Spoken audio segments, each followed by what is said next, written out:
এখন বাজে 12:55 আর আমরা মুচিপাড়ায় দাঁড়িয়ে বজরঙ্গির মাল খালি করছি। দেখতে পাচ্ছ মাদার ডায়েরি ছেড়ে দিয়েছি, আইটিসি চালাচ্ছি এখন। আইটিসি এই যে দুধের ক্যারেট এখানে নামায় মাল বজরঙ্গির। এই যে আমাদের এরকম ক্যারেট হয়, এরকম ঝুড়ি হয়। এই যে গাড়িতে আরও মাল আছে, এই মালগুলো দিতে হবে। যে আমাদের খাতা বিল আছে সেরকম দেখে দেখে পয়েন্টে পয়েন্টে নামাতে হবে।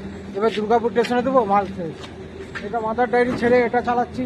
কী করবো, মাদার ডায়েরিতে পুষালো না, আমার হলো না, তাই এই গাড়িটা চালাচ্ছি। আমার গাড়িটা দেখে নাও, এই যে এই গাড়িটা আমি চালাচ্ছি, আইটিসি আশীর্বাদ দুধ কোম্পানি। তো গাড়ির সামনে ঝিকঝাক ঝিকঝাক লাইট লাগিয়েছি, সেই লাইটে এটা মিল্ক ভ্যান। তো এখন বাজে রাত 1টা বাজতে গেল। তো এখন এখানে মাল নামাচ্ছি, তারপরে শেষ, তারপর বাড়ি চলে যাব। সন্ধ্যে 6টায় বেরোই আর রাতে এরকম 2টা-2:30টায় ঘর ঢুকে যায়। তাহলে ঠিকই আছে, বেশিক্ষণ ডিউটি হয় না। এরকম মাল দিই 7-8টা পয়েন্ট থাকে, বাস মাল শেষ। এই দুধের গাড়ি, ড্রাইভার লাইফ জিন্দগি, অল্প সময়ের কাজ। এখন রাত 1টা বাজে, এখনও জেগে আছি। আর একটা মাল দিয়ে তারপর ঘর চলে যাবো দুর্গাপুর স্টেশনে। চলো টাটা বাই বাই। আবার কোথায় কী হয় প্ল্যান সব কিছু দেখাবো। ঘুষপাড়াতে লোড হয়, গলসি ফলসি থেকে খালি করতে শুরু করি। চলো টাটা বাই বাই, আবার দেখাবো সব কিছু, ঠিক আছে।